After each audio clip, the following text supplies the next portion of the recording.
Even though I love talking about TV shows of times past, there are certain things that I see that are frustrating. Network interference, bad time slots, and lazy writers are some of the most common factors in the failure of a promising show. But I don't think I've heard a more tragic tale than that of the show we are going to cover today. Normally when I talk about a show, it's about an amazing series that was at best a moderate hit that never caught on with the general public. This series, on the other hand, was a huge hit that had everyone believing it would be the next Lost. But life had other plans, and this became that scary story that other showrunners tell to each other at a sleepover. So let us hear that terrifying tale of sorrow as we discuss Heroes in this episode of Gone, But Not Forgotten.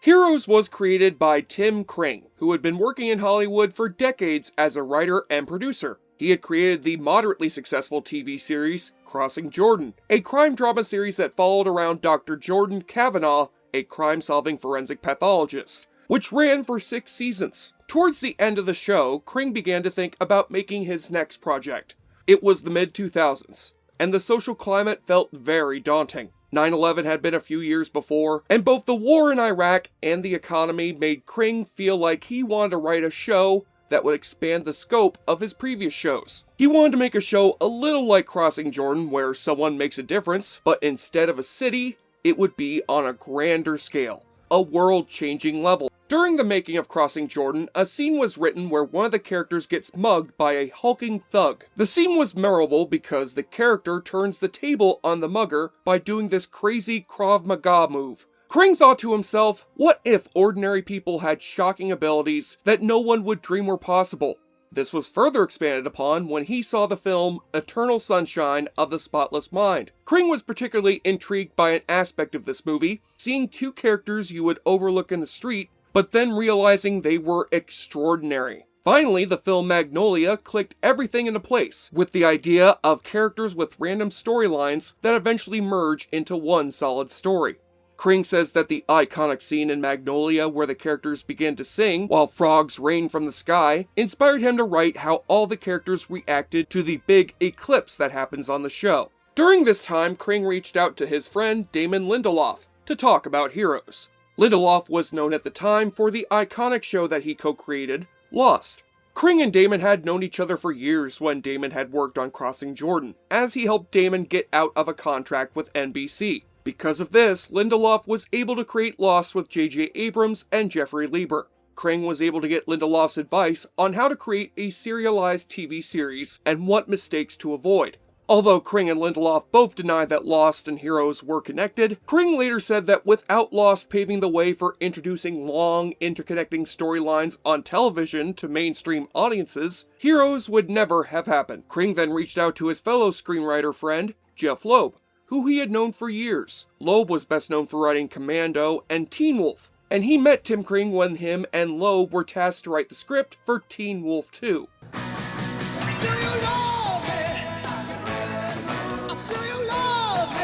Hey look, no one is perfect. Anyway, Kring reached out to Loeb to ask him his opinion about his script. Loeb was impressed, but he quickly realized that Tim Kring didn't know anything about comic books. So Kring would go to talk to Loeb about different superpowers that the characters would have, and Loeb would have to point out similarities with different comic book stories that had already been done. Jeff Loeb said in an interview with superherohype.com, "My favorite moment was when he talked about how one of the characters would have the powers of a magnet and could lift a car with the wave of his hand and throw it."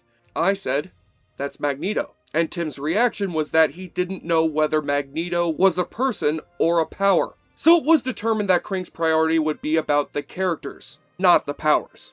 Loeb later said in that same interview, "Spider-Man is interesting, but infinitely more interesting because Peter Parker is interesting. And Bruce Wayne's private life is what makes Batman interesting. Unless you work on the person underneath the powers, you don't have anything." And Tim had it all. And that was the most extraordinary thing about it. Kring showed it to NBC executives who were fascinated by it. He knew he had them sold when he described the first part of the series with the mid-season cliffhanger, and the executive said, "What happens next?" And Kring replied, "Well, you have to wait to find out." Production quickly began. and people like Jeff Loeb, Lost producer Jesse Alexander, and Pushing Daisy's creator Bryan Fuller were hired as co-executive producers. All of them would become a huge influence on the continued success of the show. But another big key to Heroes' success was its cast.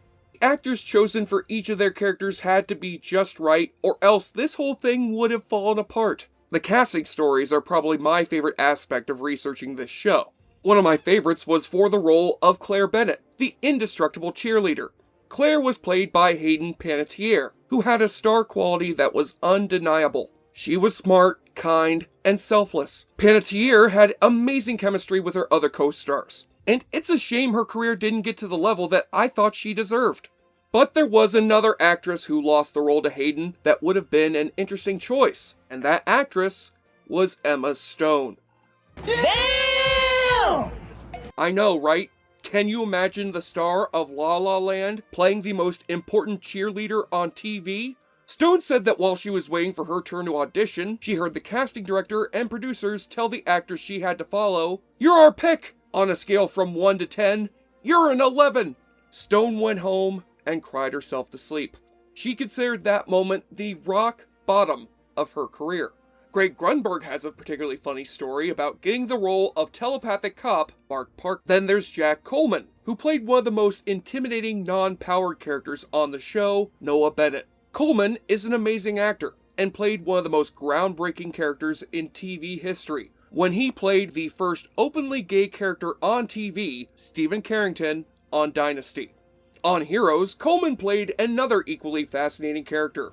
Noah was the man behind the scenes who manipulated these superpowered individuals. He would catalog them, recruit them, and make sure that the general public remained unaware of them, by whatever means necessary. But even though Bennett was this looming scary figure to those gifted individuals, and terrifying to his enemies, he was a loving father, who would go to any lengths to protect his adoptive daughter from danger. What's funny was that in the pilot, the character barely had a page of dialogue. He didn't even have a name. He was just called Man in Horn-Rimmed Glasses. But Kring was taken by Coleman's ability to put so much emotion into a character who only had 6 lines, and so decided to expand the role of Man in Horn-Rimmed Glasses. He now named him Noah, and developed him to be a vital character in the overall story of the series. Sendil Ramamurthy played Mohinder Suresh, the narrator of the show, as well as the thread that ran throughout the series.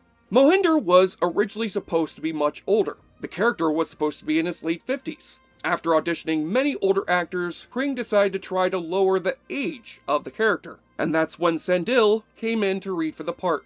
Sendil said that he auditioned for the part and was confused as to why, since the character was supposed to be so old, but he kept getting called back to read for the part. And as Tim Kring saw his performance, he began to change the story of Mohinder.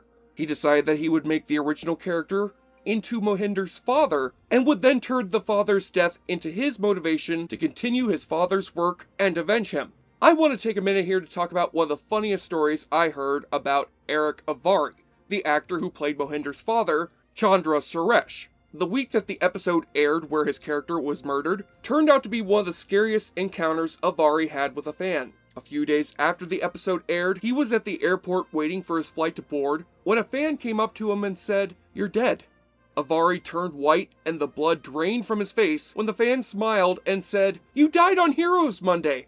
What are you doing here?" Talk about a bad fan encounter. Anyway, back to the cast. 2 of the most important characters on the show were the Petrelli brothers, Peter, played by Milo Ventimiglia, and Nathan, played by Adrian Pasdar. I'm a huge fan of Adrian Pasdar ever since I saw him on this amazing show that, of course, was canceled by Fox after only 8 episodes, called Prophet. I can't tell you how amazing that show was, guys. If you get a chance, it's on YouTube, go watch it. You will not regret it. They keep saying they're going to bring the show back, and I really hope that they do.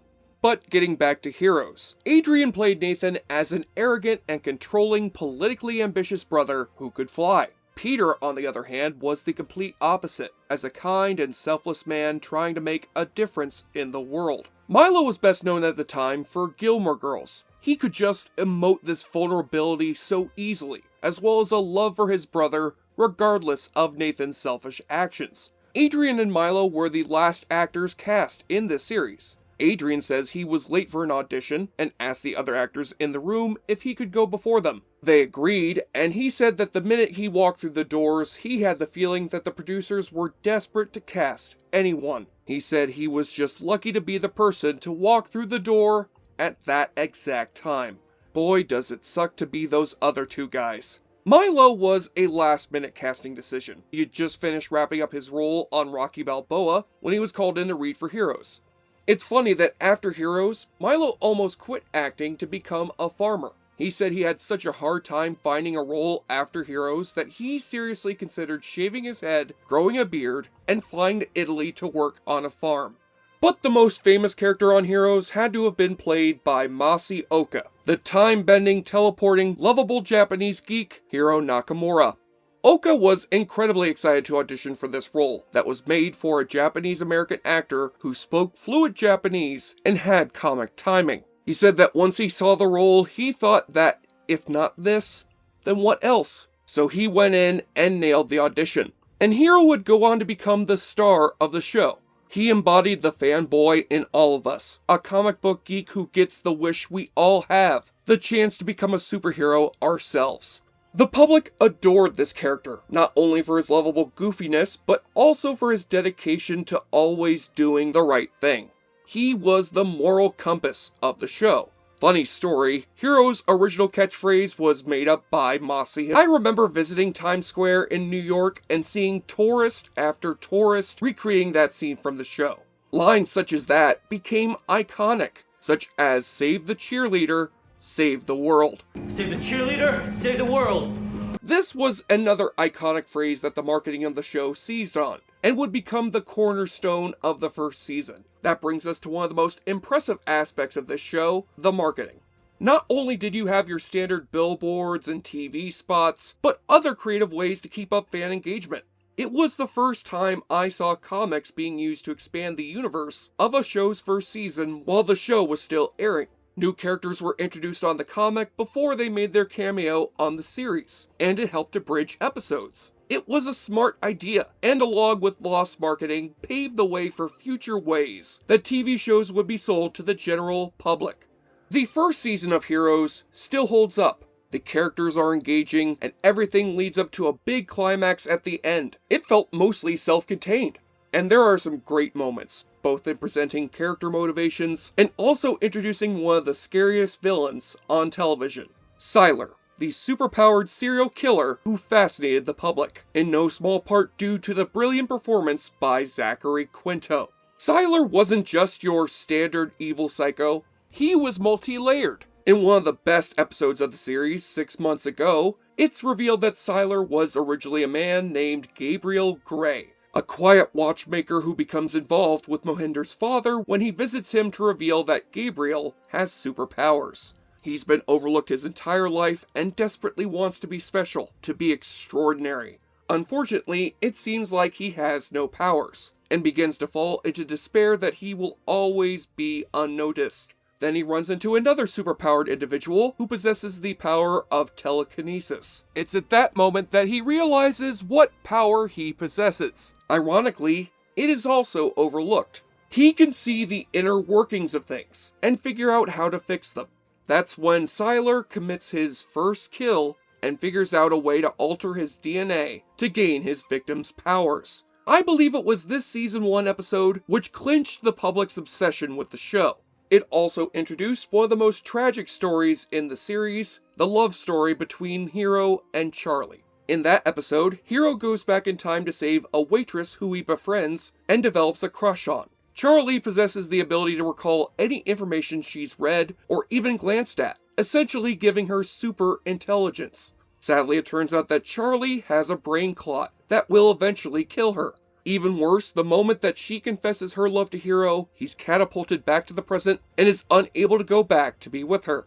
This show's writing style was also unconventional for TV shows at the time. Writers were assigned to certain characters, and they would write storylines that would eventually connect with each other. Think of it as mini TV shows with crossovers. This helped shape the characters and flesh out the world of Heroes. But even though for the most part this worked, there were certain characters that just never meshed well with the others. In my opinion, the weakest character and the most boring storyline on the show was that of Nikki and Jessica, played by Ali Larter. Nikki had a multiple personality disorder, now called dissociative identity disorder, and she altered into her sadistic dead sister Jessica, now with super strength. Originally, Nikki was a webcam girl who owed money to a mobster called Mr. Linderman. She owes money to him because her husband, D.L. Hawkins, was on the run from the law, and she needed money for their son, Micah.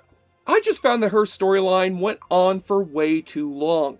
Also, I'm not trying to be mean here, but I don't think Larter was up to the task of playing such a complex character. Speaking of Ali Larter, things behind the scenes were not great. In an article published in Variety, Leonard Roberts, who played DL, said that Ali Larter was the cause of his exit. He said she was combative towards the crew, and even told him that a magazine cover they had posed for had low sales because of him. He also implied that racism may have played a part in his co-star not wanting to work with him. This article was verified by multiple sources, and Ali Larter has since apologized for causing pain to Leonard Roberts.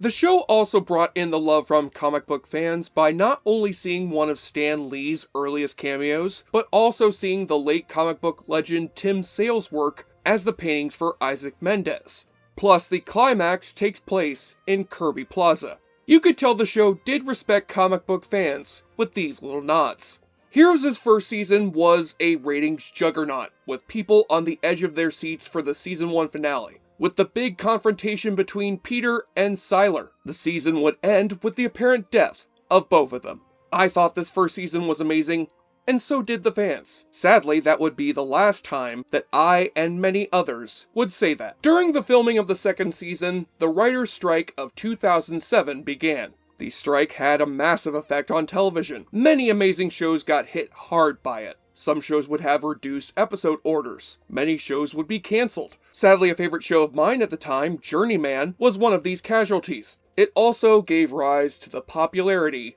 of reality shows. And tragically, it would also lead to the death of Heroes.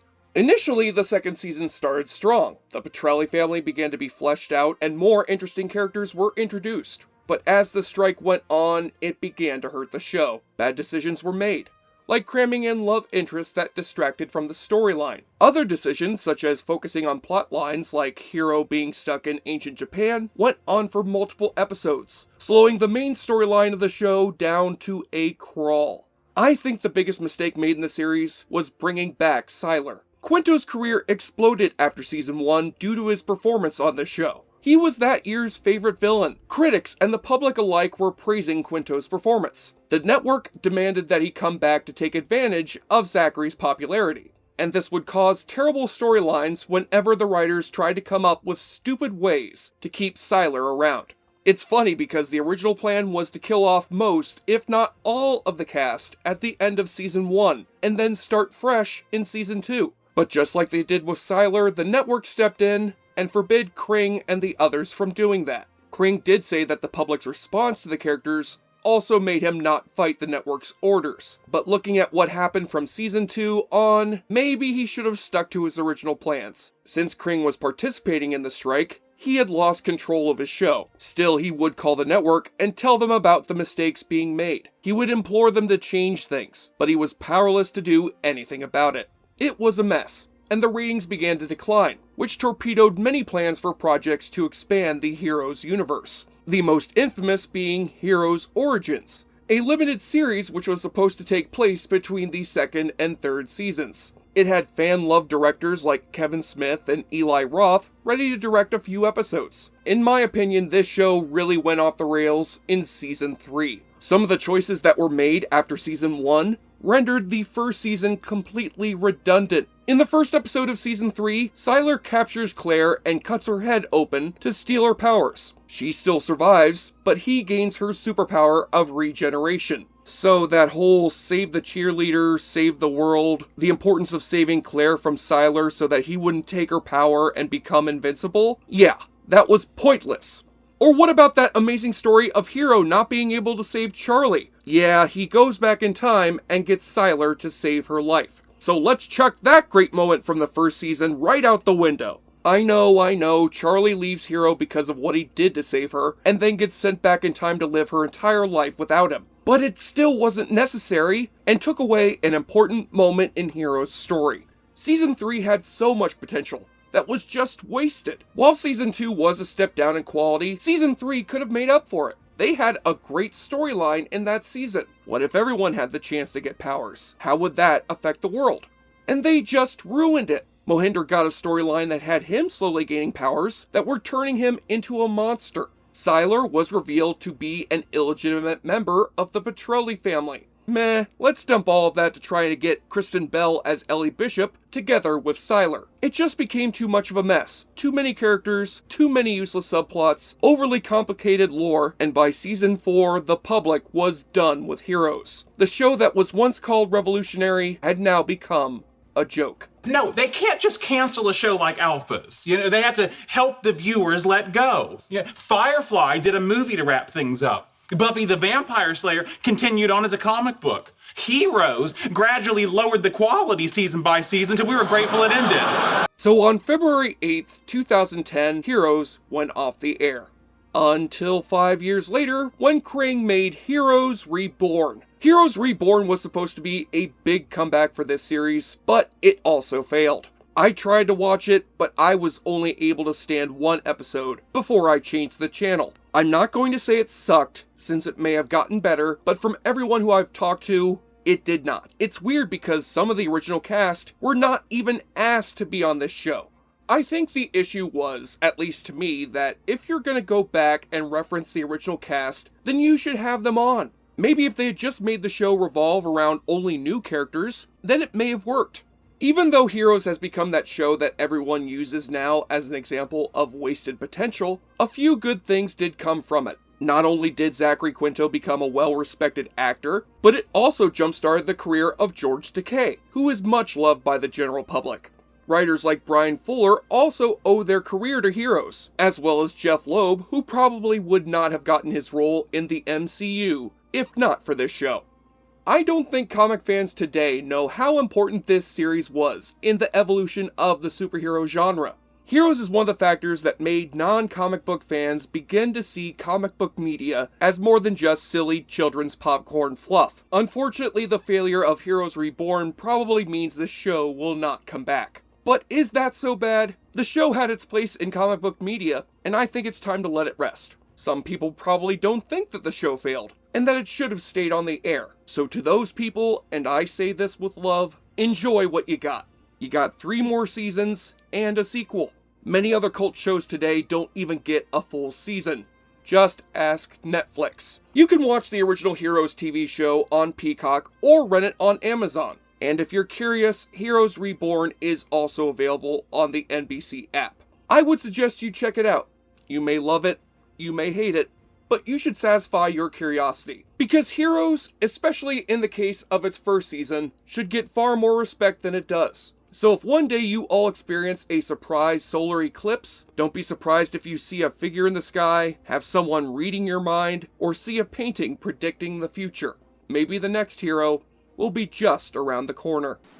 Where have all the good men gone and where are all the guns? Where's the streetwise Hercules to fight the rising odds? Isn't there a white knight upon a fiery steed? Late at night, I toss and I turn and I dream of what I need. I need a hero. I'm holding out for a hero till the end of the night. And he's gotta be strong and he's gotta be fast and he's gotta be fresh from the fight. I need a hero. I'm holding out for a hero till the morning light. And he's gotta be sure and it's gotta be soon and he's gotta be larger than life. Somewhere after midnight in my wildest fantasies, somewhere just beyond my reach, there's someone reaching back. I'm Jesse Shade, speaking on behalf of David Arroyo for JoBlo.com. And thank you for watching our show. If you like what you see, please subscribe to our JoBlo Videos channel. Tell your friends who like this sort of content, and turn on the bell to receive notifications for all of our latest videos. We're an independent company that appreciates all of your support. And we will see you next time for the next installment of Gone, But Not Forgotten.